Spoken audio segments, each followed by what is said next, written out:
Hello everyone, Strategy Taste here, and as you can see here from the page we are currently on, we are in a faction tier list for Total War Warhammer 2.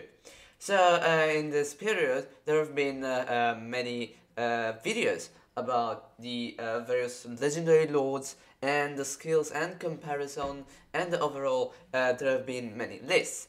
So I thought before any other YouTuber would make a faction tier list for this game, I was going to be the first one. So there have been previously in the community tier lists, but there have been like tier lists in which they put the Beastmen at the S tier, which is an interesting choice. And nevertheless, I am here with all the current factions in 2020, and I'm going to review them. And yes, also I would like to just say before starting that the Dark Elven tutorial video is coming soon. So don't worry, I didn't forget about it. I also wrote into my Discord about that, but it will probably exit soon. So anyway, let's jump straight on to the Sarostra Dolphin faction. So before putting our faction into our tier, how am I going to rate all the factions?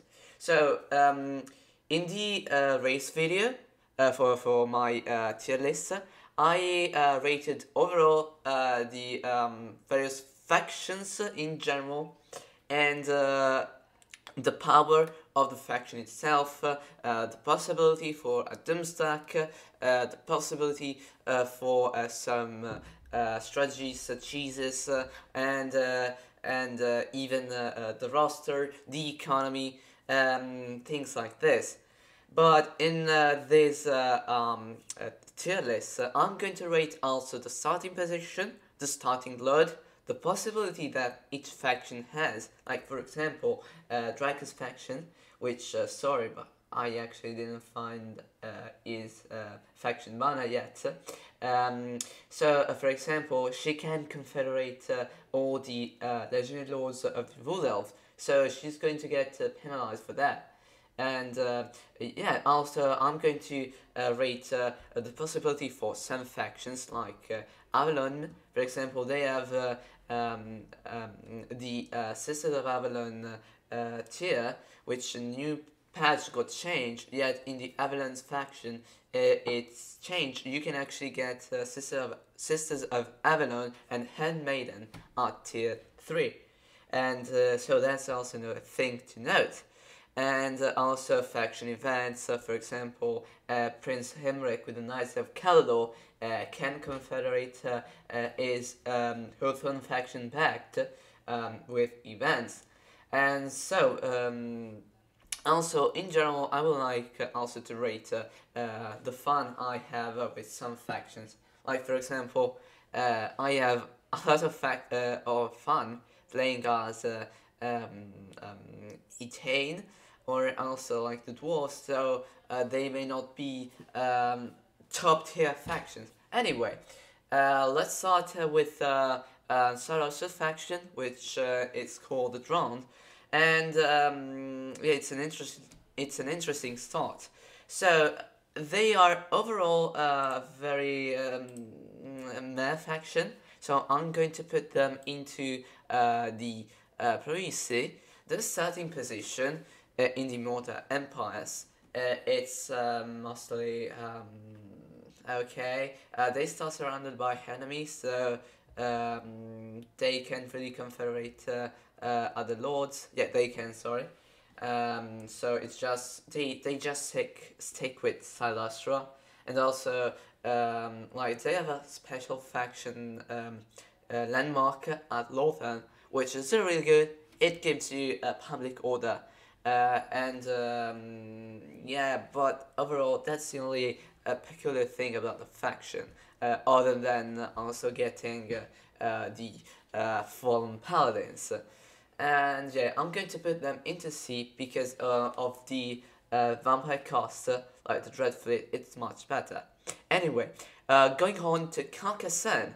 So I'm going to put Carcassonne into, let's say, Hay, because of all the Bretonnian factions, they're probably the best one.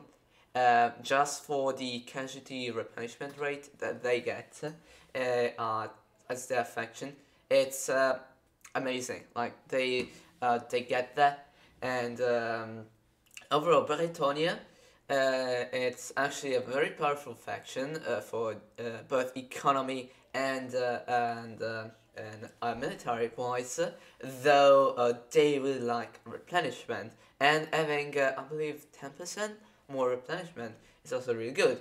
And the starting position is good in general. Doesn't happen a lot, but you could potentially get Sac City at Estalia versus the Italians themselves, and then versus Clanskria, or you can just invade Italia and take Schema Blight really easily.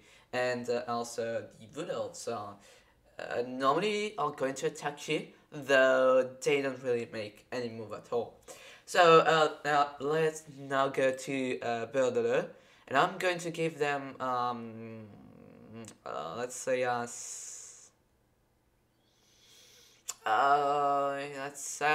think B is correct. They are of Britannia, and like they start with Alberic de Bordelais, which it's the worst Bretonnian lord. It isn't anymore like one of the worst legendary lords in the game, though like even with the buffs, is currently not really good. And yeah, there isn't really anything special about this faction, though I'm going to give him a B because he has the potential to do many things with Medillon. He could very easily kill the main threat to Britannia, which I think could be an interesting campaign. And yeah, that's it. There isn't really much to say about Bordelais. Now there's Angoulême, which I'm going to put Angoulême into protein and hay, because Angoulême with the recent Voodoo update, has been changed dramatically. They have many things right now, like their offices have been changed. They have, I believe, offices focused around the trees and the three men, and like the faction bonuses, they're really good. Also, let me check here if I have the exact faction bonuses. So, like for example, like all units in Turtle's army are immune to all attrition, upkeep for first units. Lord's army, judge bonus plus 10 for Triad Stricken and Treatment units. These are the buffs from Turtle, which in the early game, like upkeep for first unit, it's really good, but it comes with the faction effects. It has hero recruitment cost summon a 15% for branch weight, which is meh. Mill attack plus 10 during forest battle. It's very good, and I also think that you can confederate Drika easily. It also benefits from 3 upgrade types, so it's the little upgrade system introduced with the Warden and the Punch for the Greenskins, and I think it'll add some additions which could be fun, though gameplay wise they don't change much your units, and some are actually bad. So let's now go to Avalon, and I'm going to give them like the max score. Avalon, it's perfect. Like you can like I don't have to talk about this faction. Avalon, you can see the recent Legend of Total Wars live stream. Like in under 70 turn, you basically already won the campaign. You have an amazing economy. It's not just for Avalon, but Avalon just focuses so much on Sisters of Avalon, which are by far like the most effective cost unit in the High Heaven roster for campaign. I'm not saying it for multiplayer. I have no idea. But in the campaign, like the Sisters of Avalon are the way to go. And being Avalon, your starting position is very good. You have a game veil. You can get the Phoenix Gate very easily, and then you can focus on Nagaritha. You can region, province, and you can get the Shrine of Cain very easily and destroy the Dark Elven invasion force very easily. And then overall you can actually get experience for Alaria through some sack cities, and you can confederate other lords easily apart from Tyrion. Like he's unconfederable. But overall, also Alaria is the best by far legendary lord, and starting with her, it's fantastic. Anyway, we have the Beastman. So you will say, why did you put for the Beastman just one faction? Because like having three Beastman factions, like I'm going to rate all of the three starting position, starting lords, and such as one, because I didn't really feel like rating all the first Beastmen was necessary. I'm going to put them into the pure trash area, and okay, why? The Beastmen are probably the weakest faction, race in the entire game right now. Like from Warhammer 1, they didn't receive any serious update. Their mechanic for the Dark Moon, it's okay, not really great. Its roster, it's okay. Like the only powerful units are the Saiga, and the Minotaur for real. Even though like late game, only the Saigas are really powerful. Their economy, they don't have an economy because they're on Horde, though differently from Chaos, like they struggle even more, especially with old growth and also upkeep reduction. And their starting position are three, one in the Empire, one in Eastalia, and one into the Badlands. Actually, like all of the three were terrible starting positions in the starting of Mortal Empires. With let's say the Empire starting with one, which is the Dark Omen, Malagor the Dark Omen. It's the worst. Like Malagor is probably the worst of all. Kazrak, it's terrible, though it's in the middle, and definitely the best legendary legendary lord for the Beastman. It's the one starting in the Badlands, which is let me take a look because I don't remember. It's I believe Malagor the Dark Omen. No, wait, I already said. Oh, sorry, it's Morgul the Shadowgate. And no, wait. Oh yeah, sorry, I'm messing up. Sorry. So actually, the Dark Omen starts in the Badlands, while the Shadowgate starts in the Empire. And I also recently made a campaign with both of them, and like I had a lot of fun with the Dark Omen, but with Malagor. But with it's Morgul, it was a terrible campaign. Like I had to escape the Empire, and especially Boris Stormbringer's faction Midland at every step at the start, and overall they are weak. So they have a potential Doom stack, which is really interesting.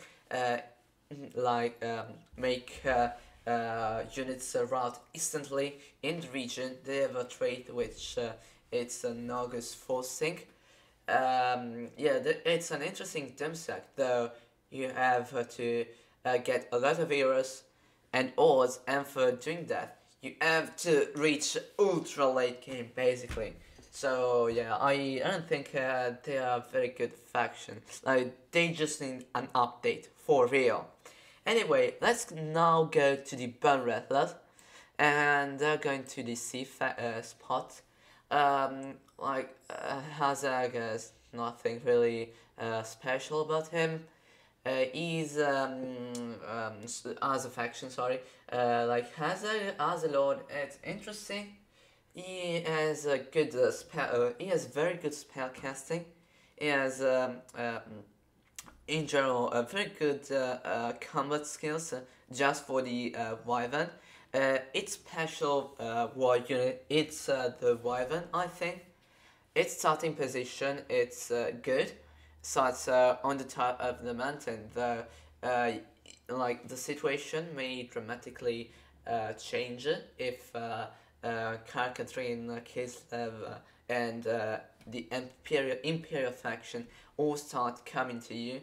But why do I give it a C? It's mostly because it's an orc faction, and I believe that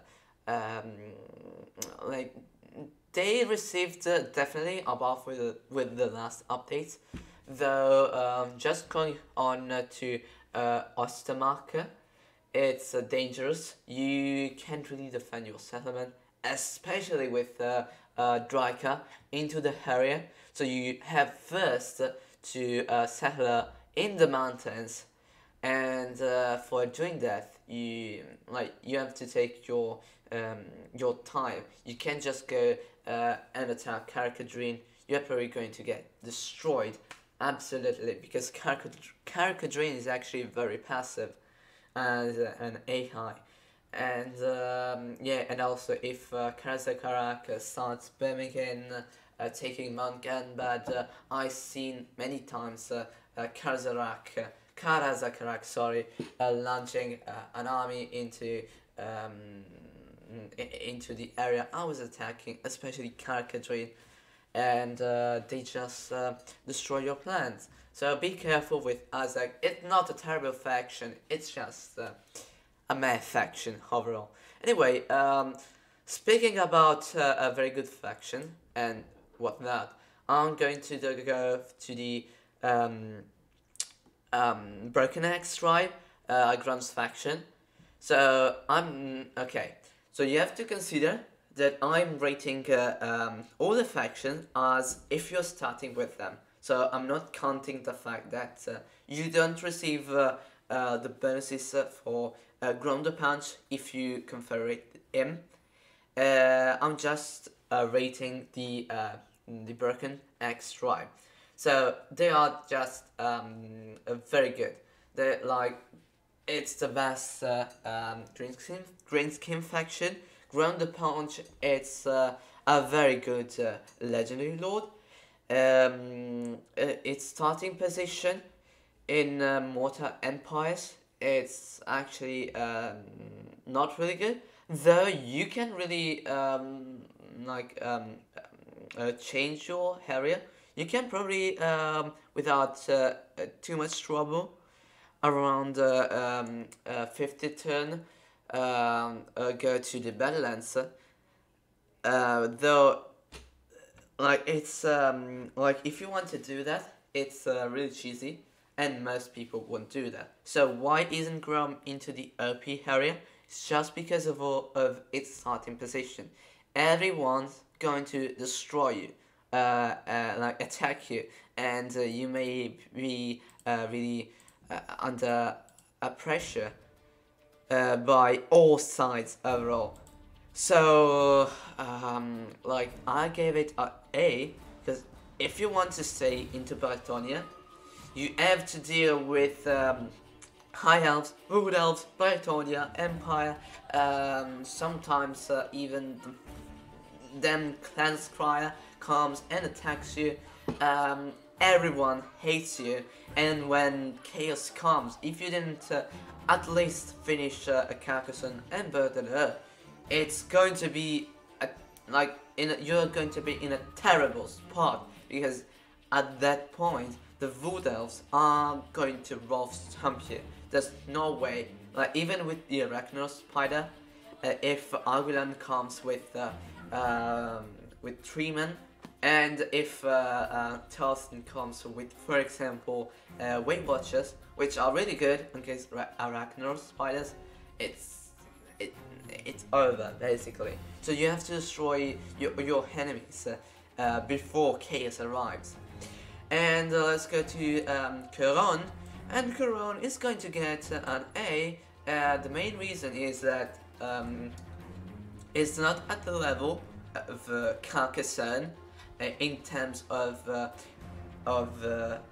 actual like faction paths, but its starting position is really good. You can take Marienburg at turn 1, and Marienburg is one of the richest provinces in your region, and overall you can also get many ways. Like, you could just take Marienburg and leave Arno and Grosser at Marienburg, so that you may use them as a way to gain experience, and then you can very easily attack Muselon, Hemler, and at that point there isn't really any threat. The High Elves are going to be mostly ally with you, but I'm putting Bretonia at the same level as Carcassonne, because just having Caron from the start, you can make many things with it, and Bretonia economy can shine, and yeah, and overall, like, Caron is an excellent settlement. And yeah, let's now go to the Chevalier of the Newness, and okay, I'm going to put them in today because their starting position is actually really good. Like, they can consolidate the northern part of Araby without many interference, and they can also conquer the entire Araby area very easily. Like, in 50 to 70 turns, you probably consolidated the Southlands.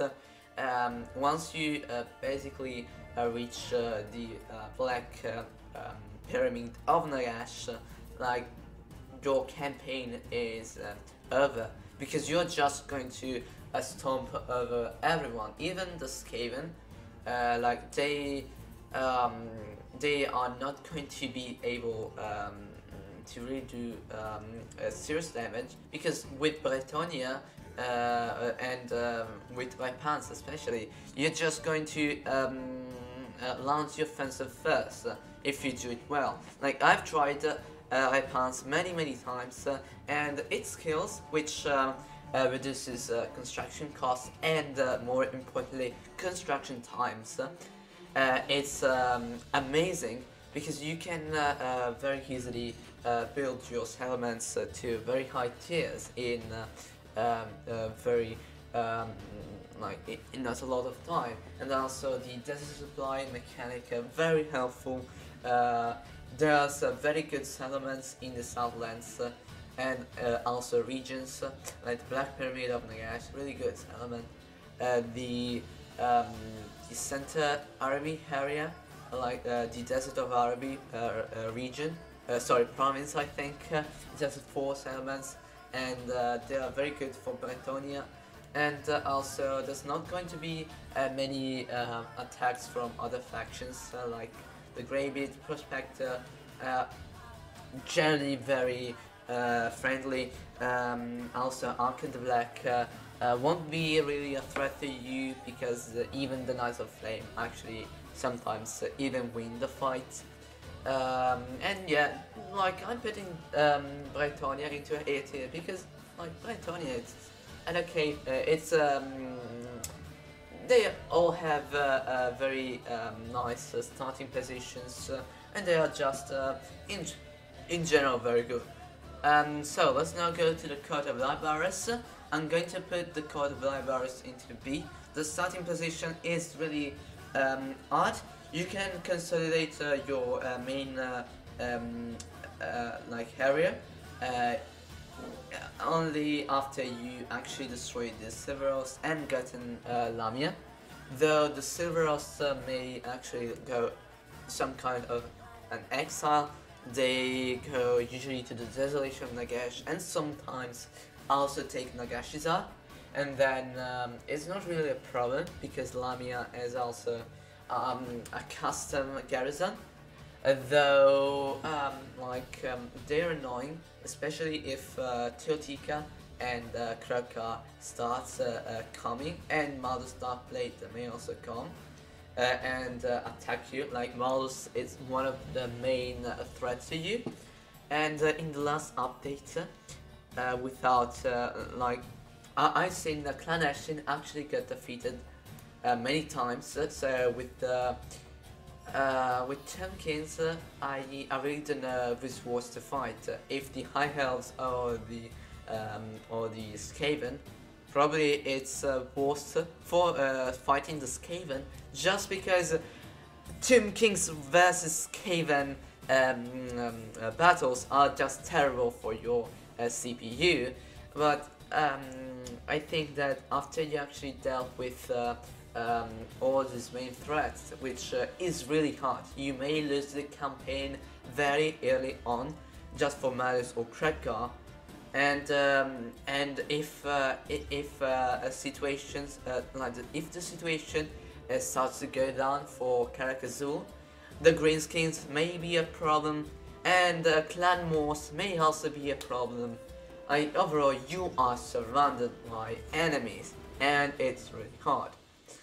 But after you dealt with all of them, it's okay. You can the faction bonuses for Libraries are okay. They aren't amazing. And now let's go to the Dark Covenant, which is led by Murathi, and she leads the Code of Pleasure. And it's an A. It's not an OP. Because as already said, the starting position is terrible. Everyone's going to attack you. All the high elves in the first 20 turns are going to launch an invasion on you for sure.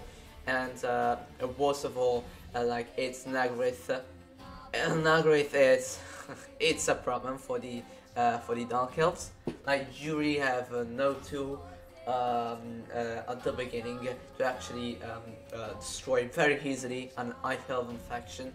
Dark Shards are very good, though the High Elves have much higher range, and their hatches are just better. And also there's Exotlo, which might actually attack you maybe later on, but they might actually very easily attack you. And if they launch a Rite of Primeval Glory, they are terrible. You're going to face them, and you're probably not going to succeed. Though, as a faction, they have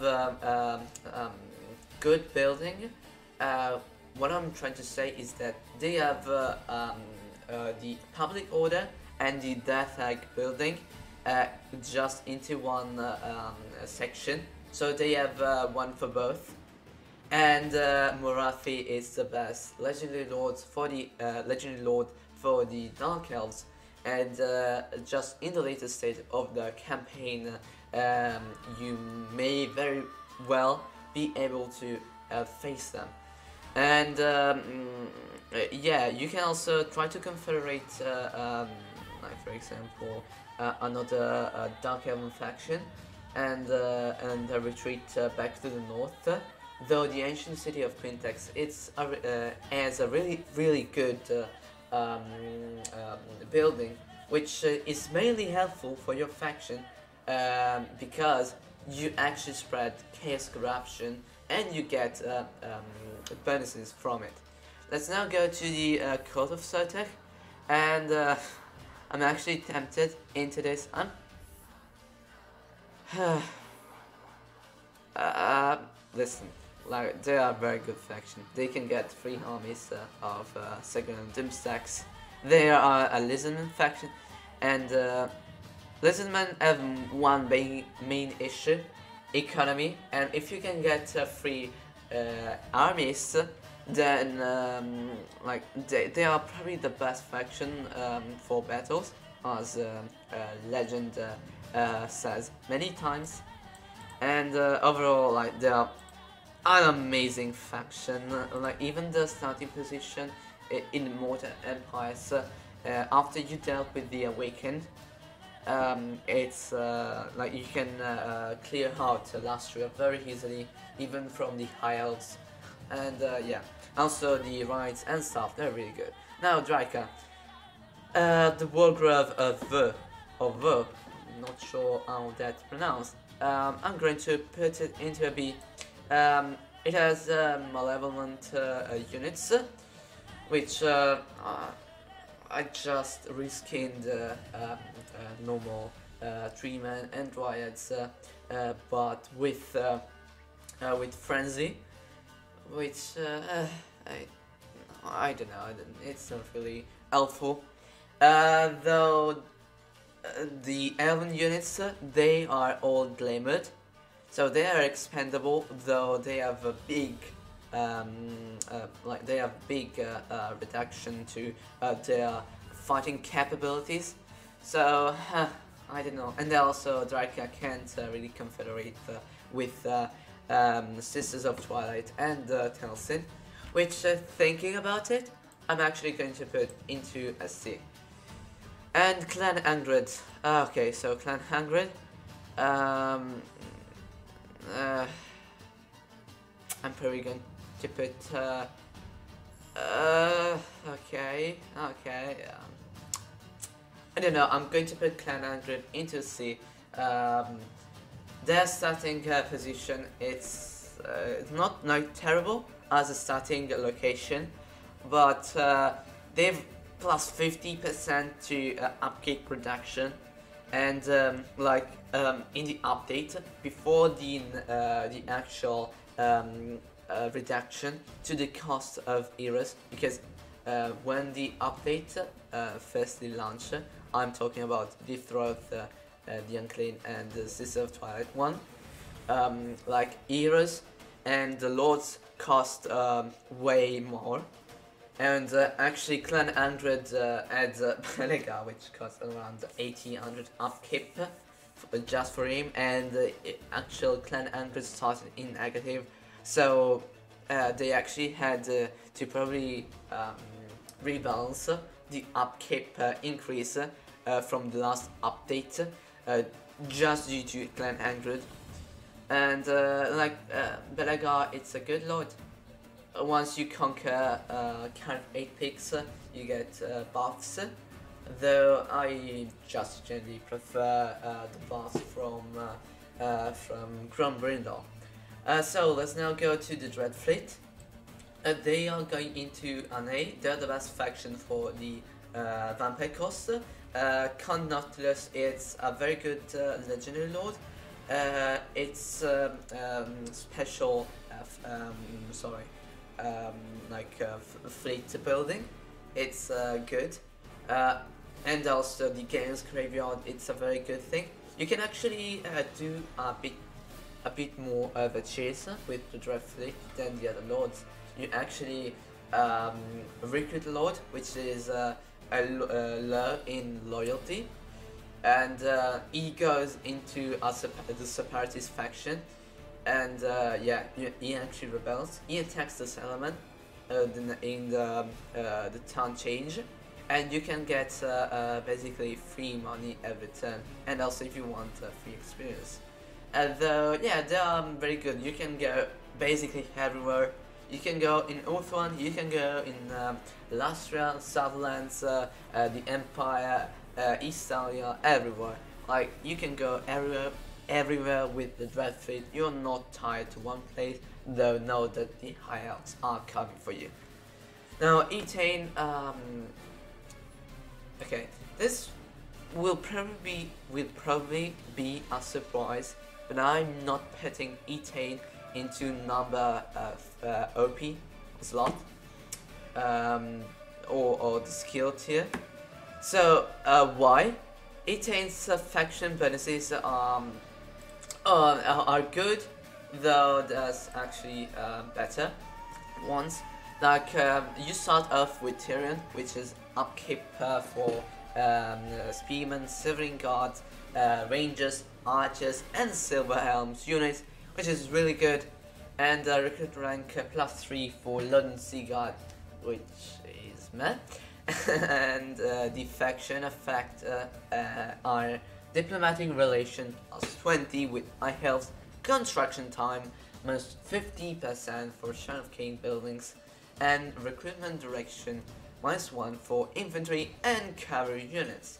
So like Tyrion's amazing legendary lord, though like if I had to compare it to Alaria and Avalon, for the most part, like Etain doesn't actually compare. Like spoiler, I'm going to put Nagarythe into the OP skill tier because I will talk about them later. Though Etain, in my opinion, it's just an A tier. So Exiles of the Hack, are you going into a C? They are worse than Lybaris. Their faction, their starting position, it's in the corner of the map, though you may really lose the campaign really easily because you start off with a minor settlement surrounded by Dark Elves and now even Wood Elves, and the Sisters of Twilight, like they may be neutral or hostile to you, and yeah, they are very hard to represent. Though I'm going to put them into C. Cutouts is an okay lord. It's okay. Let's now go to the followers of Nagash, and I'm going to put them into a B, though a bit more. Sorry, actually, let's just reorder this. Yeah, I think this is actually correct. Maybe, yeah. Yeah, okay, so I put into some kind of an order the factions. So, like the ones which are nearby here, they're a bit more likely to go on another level. So, for example, Etain is more likely than the Code of Pleasure to go into the OP level for some others. So, for example, the Followers of Nagash, they are, in my opinion, better than the Code of Lybaris, because they have Arcanda Black, which is a good legendary lord. The faction capabilities, they have actual special buildings and units for Arcan's faction. They have some Vampire Cons roster units, and yeah, that's it. Like for example, in the Gashes are in the Black Tower. Sorry, in the Black Tower of Arcan, I think, and also in the Black Pyramid of Nagash, you get special buildings. And yeah, that's it. Though I'm not going to put them at the level of these factions. So let's now go to Grimgor as Art Boys. Solid C. Don't really have to talk a lot about Grimgor.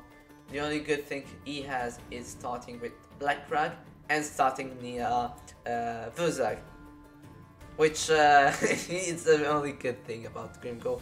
X-Rattler, probably a B. Starting position, generally good. You can get the Central Austria region, very good. Sorry, I'm meaning that the Central Isthmus of Austria region is really good. The High Elves are sometimes neutral, sometimes hostile, though you can kinda not get into a war with them, by declaring war on actual Marathi and giving them gift. And even though you have a greater version, you can you can definitely actually avoid war with them. Though like the minus 50, sorry, really minus 40 aversion to all to most faction in the game, it's okay. Also, Master Mooney doesn't have like a lot of faction-wide buffs, and its spell casting abilities, like it should actually have a chain lighting in my opinion, even though it doesn't really have in the lore. Though having Master Mooney with that spell would make him in battle very good. Now, Sisters of Aria faction, the Heroes of Aria, probably they are a good faction, good starting position, which food is mostly defendable. And if you saw Legend of Total Wars 2010 guide, you can actually go for a very easy campaign, especially if you use as a Sac City Cathef. Now, von Karstein, in my opinion, the von Karstein, yeah, the von Karstein actually I'm 8 tier. Yeah, the only problem they have is the fact that they start with Schwarzwaffen instead of Tempelhof. But you can get Castle Drakenhof on turn 1 or 2, depending on your choices. And they have some special buildings in Drakenhof. And starting with 2 actual legendary lords, which are both really good, especially Isabella, she's really good. And you can get vampire spam really easily. They are generally good. Knights of Caledor, they're going into B, or hey, let me think about this. Like, that faction really good, Emmerich really good. Starting position terrible, though they can get out of there. And to be honest, with the last update and seeing how Hashins actually got kind of demolished. As for the AI, not really in the buff. Like, if you play Heshin as a player, they are one of the most powerful faction in the game, though. And as the AI, it isn't as strong as before. I see a lot of time the Red Clouds actually beat him, or even the Knights of Caledor. And like, you have as the Knights events for let's say dragons, yeah. And yeah, Emmerich's a good lord. You can confederate other high elves kind of easily after you got rid of the debuff for coming to Caledor. Last offender, sorry, B, starting position, good. They are actually very defendable. The only problem is that they are actually like they don't know many Lizardman faction apart from Teotihuacan at the start, and they don't know also Tlaqua, and Tlaqua as tic-tac-toe, which is absolutely useless. And like, they have a hard time confederating other Lizardman lord.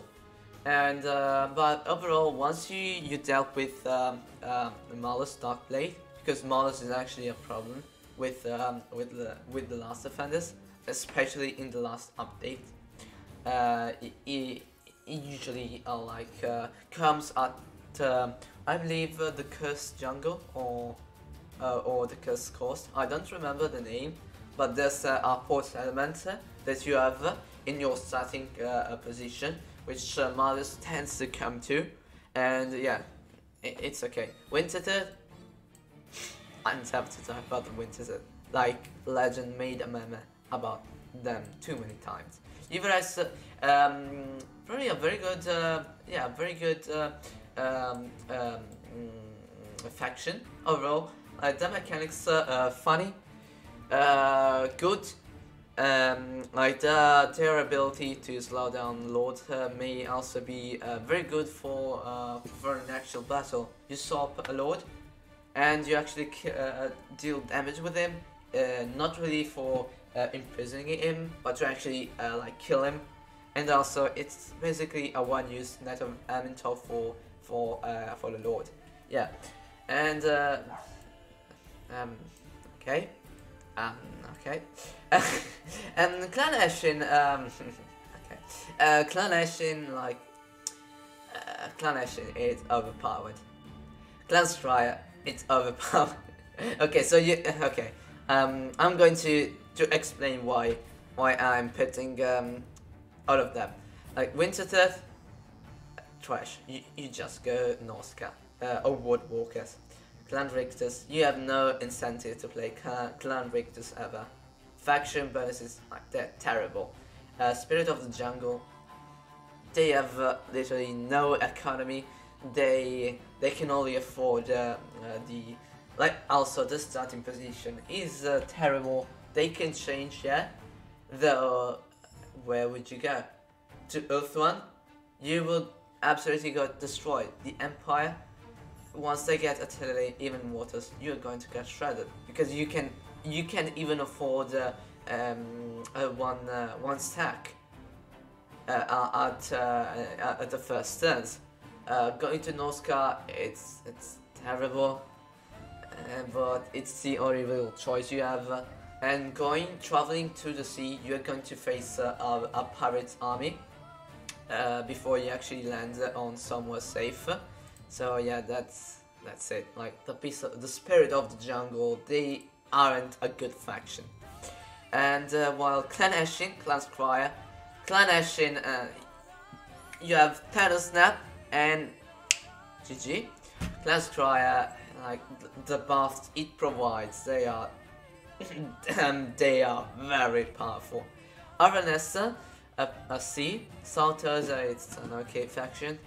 It's not really interesting. Good, not really a good lord. And also there's actually a building, a landmark in Saltosa, which I never built.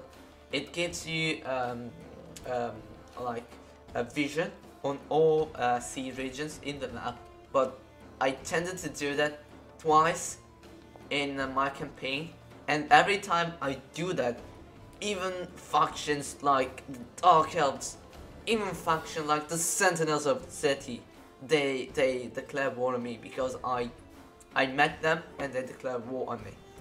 So I don't know, they're an okay faction. Even the starting position. Okay, still you can.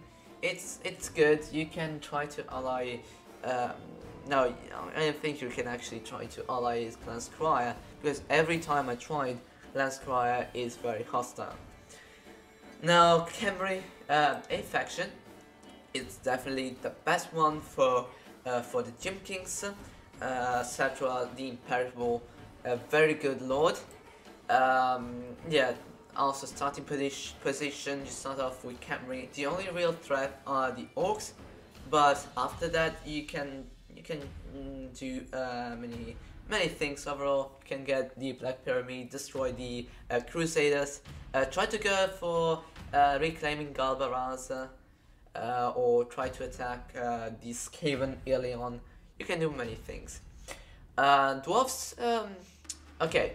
So dwarfs, you have the option to go as Grombrindle or Thorgrim. I would always go as Grombrindle. They are a very good faction. The starting position, very good. Karazakarak, very good. In the last update though, like your enemies have been greatly helped by the updates. Like going against Greenbow, just for like since the Grum's patch, like the greenskins have been massively updated, and now with the last DLC, with Throth and giving brute auras and more units like the war threats are actually good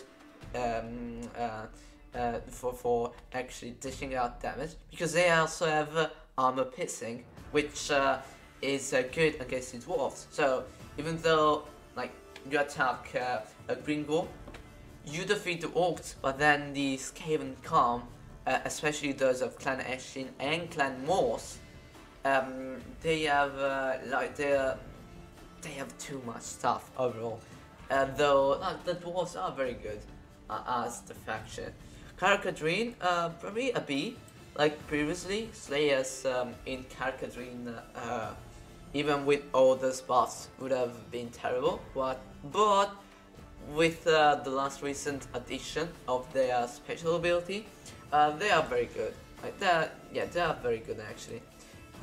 But only in Ungrim's army. Nagrith OP.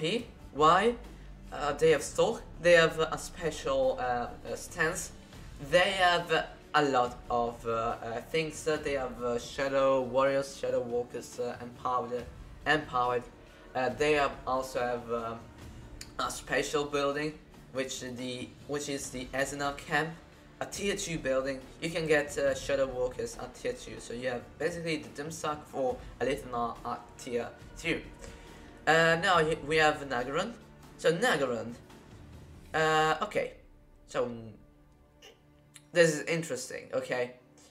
I'm putting Nagaran at this tier, but Nagaran actually is as a faction as for tier B, though their starting position is amazing.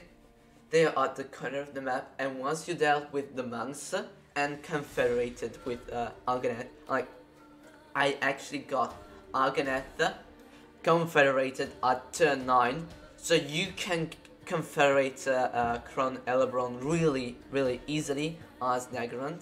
And Malekith, it's a good lord, though the problem they have is actually in the late game, as all Dark Elves. They, like the Shades, they are the best you can get.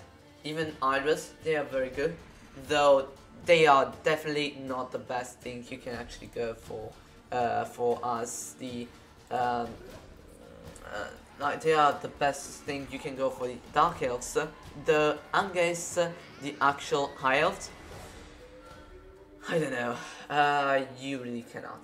So like instead, like Morath's faction, even just having Chaos Corruption maybe good for more late game. It's not really about the Chaos attrition, but it's mostly like you can actually see where armies are taking attrition on the province. So it's a very good way to actually see them when they try to come and land, and also having a special building which gives both public order and both Death Egg and Kane's Assassin. Really good. So let's now go to the Ward Walkers. Probably and Hey, Ward Walkers are really good as a Noska faction. Though careful. Agnoska is a terrible race. Not for the battles, they are very good, but for the rest, like in campaign, you can lose your empire in very easily just due to the fact that you don't have wars, your economy is trash, your territory is even trash for yourself, because you can't really move around the Noska apart from the Interland, because going around Noska, it takes up a lot of turns. The buffs it gets as Noska, you can confederate the other lords very easily, and yeah, I think Noska just mainly needs more landmarks, which actually give Noska some faction-wide buffs. Though I'm putting Noska as an A just because they are the best of their faction. So let's now go to the Order of Lawmaster. Like Order of Lawmaster, They have kind of odd position, but like they are basically on two islands, so you can kind of defend it kind of easily with ambushes, which also thinking like yeah, they are very successful. And once you get Loki Fellat, you can get Loki in at turn 3, or like you can get the Black Ark. And also one important thing is that you don't start a war with Clanfester, which is the Skaven faction, which is the other island on your starting province. So you can ignore them in the first turns and just rush for the southern province, attack them, and then try to rush for Oxil at turn 10. You can like recruit a load of Superjotler and then try to get easily Oxil by ambushing the Skaven. And yeah, but that's just a tactic. You can go many ways. The one downside as the order of Blowmaster might actually be not gaining Hemrick. Though with the last patch, as I already said many times during this video, you can actually like ignore them because they will be doing fine probably. So now we have the Barrel Legion. I think Abi is okay. Starting position a bit odd. Well, I mean, not at the start, but the Empire and the War of Britannia might attack you, even Meyerenburg.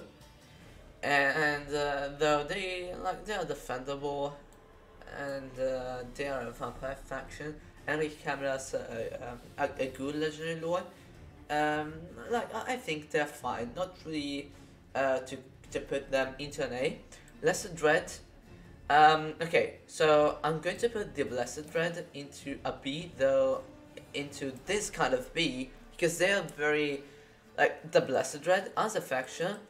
Like they're actually interesting because they can get a lot more Black Hawks than the other Dark Elves potentially. Like not really. Like stick to me. So once you conquer like a province capital with a port, you can get a Black Hawk. Okay, so you can get many more Black Hawks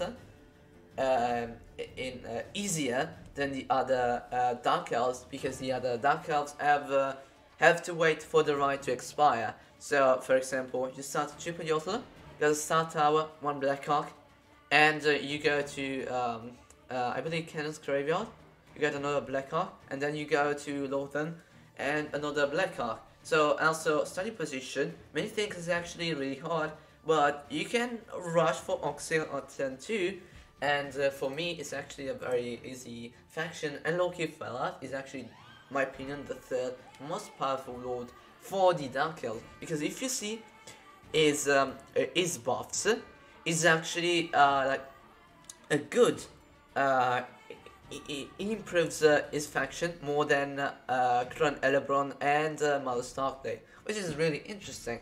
So now let's go to the Bloody Hands, and I think I'm going to put them, I don't know, like like as like they have Versa, which is really good. Though as a faction, are they really A tier?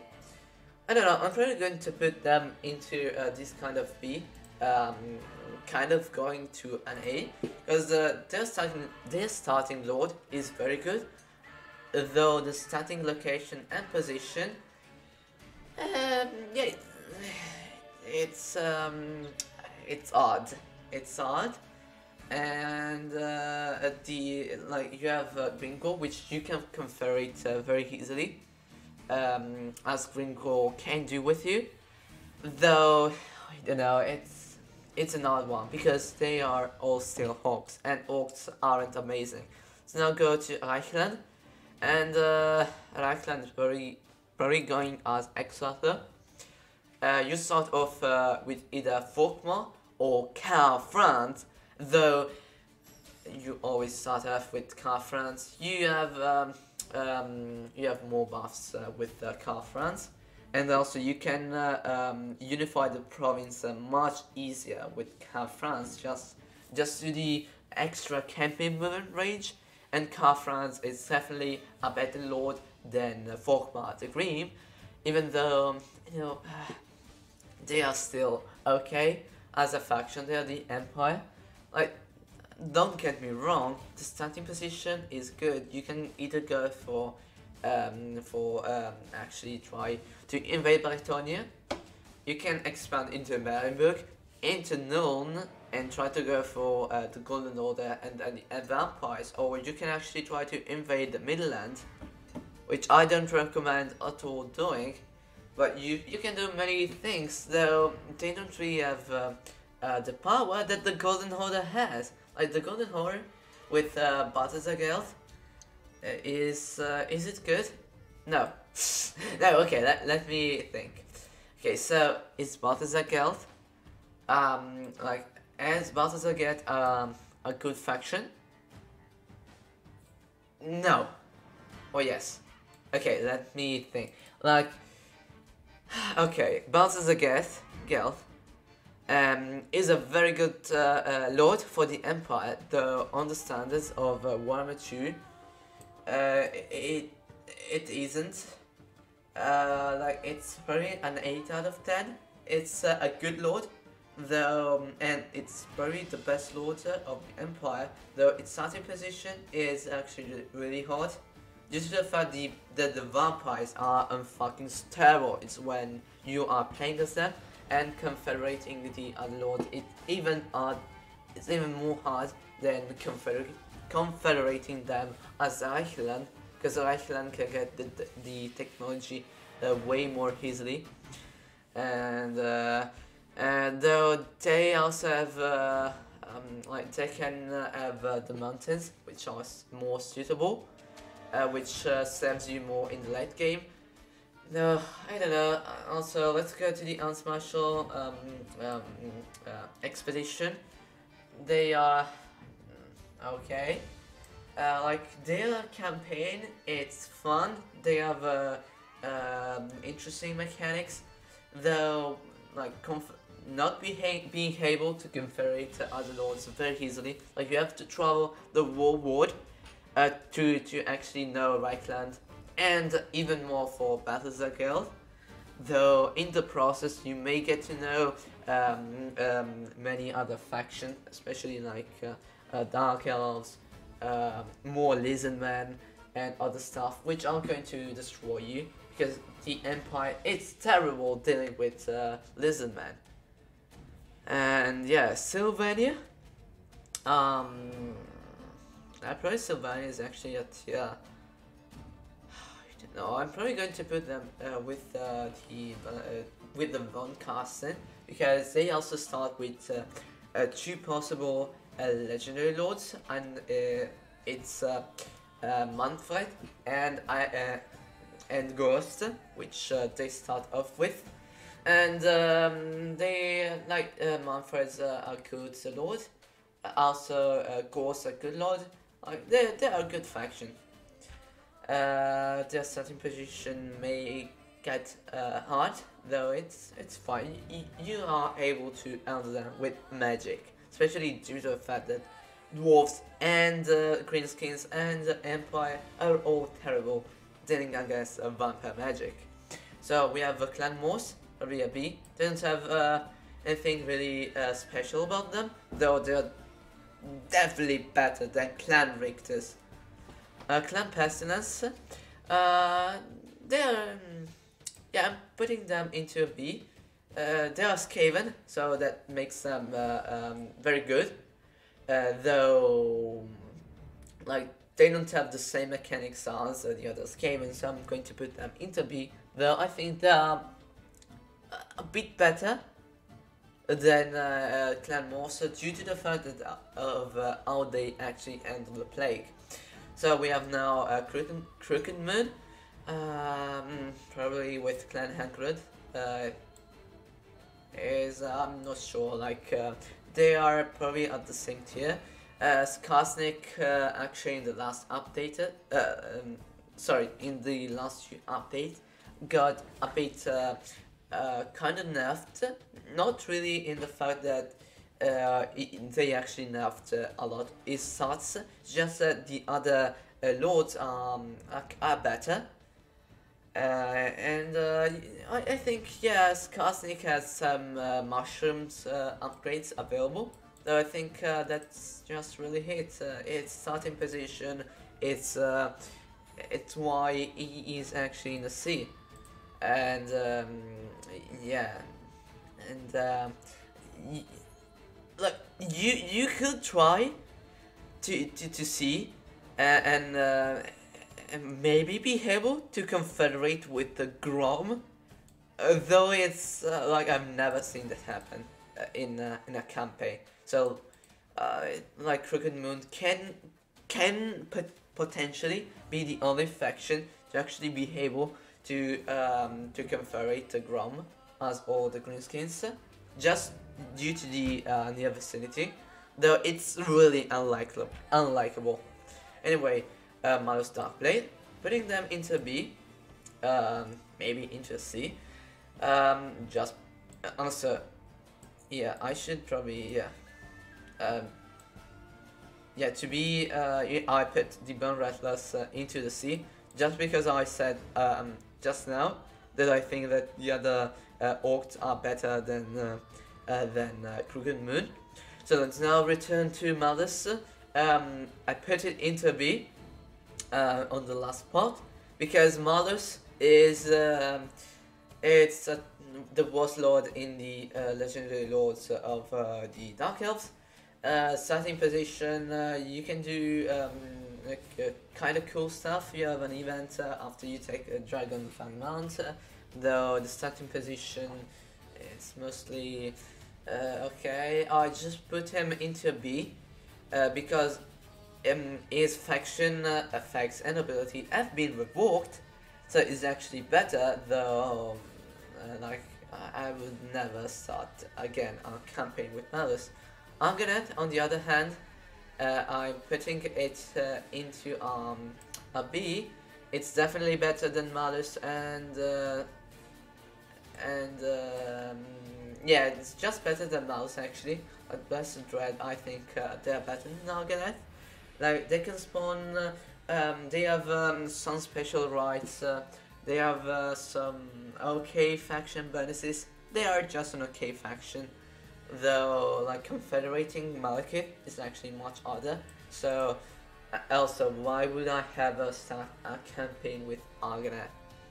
It's okay. Like the starting location, it's good and all, though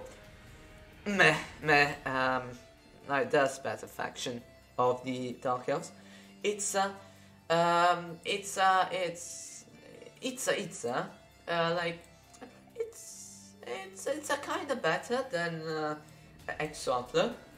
Just you the actual starting position. They start with Croak, so that's a big thing. They have a right which makes Cyrus Warriors actually unbreakable, and yeah, it's really powerful. Though the rest, like Garak, it's a good lord. Though, like the main thing, it's they are in a B, just for Itza, just for Lord Croak, and the option to confederate very easily Hen or Hin, which is a really good lord. So, Laqua, no, I'm probably, yeah. Like, having Terror mounts for heroes, that's whatever. Clan Mortar, is it just an A or probably a P? Yeah, like that. Yeah, like Clan Mortar is fucking a P. They are like just playing as Clan Mortar, perfect starting position, no real trouble. You're going to fight the entire campaign, the Empire, maybe vampires, though they are terrible at dealing with you, and you're just going to have a lot of fun burning them with the warp bomb. Now the awaken, probably a B, yeah, and they are okay. Yeah, done. Like Luther Archon, it's an interesting lord, but I would at that point just go for a Dreadfleet campaign. And also against the Lizardmen, the Vampire Cons, they are good against them, though like the Lizardmen, if they bring a lot of dinosaurs, you're going to lose. Okay, let's start with Thalsin. Yeah. Like, just watch Legend of Total War, like Thalsin. It's the fuck. It's a terrible faction. Chaos, Warriors of Chaos. Okay, so probably interesting. Like, they have absolutely nothing unique about them. Absolutely nothing. Though I put them into C. Near a Putresh area, just because they are actually like they are much better than the Beastmen. They are Doomstacker. It's overall I prefer the Dragon Hogre, Shaggot Doomstack, just because it's actually like you can get it way more easily than the Doomstack of the Beastman. And also the starting position in the last match has been severely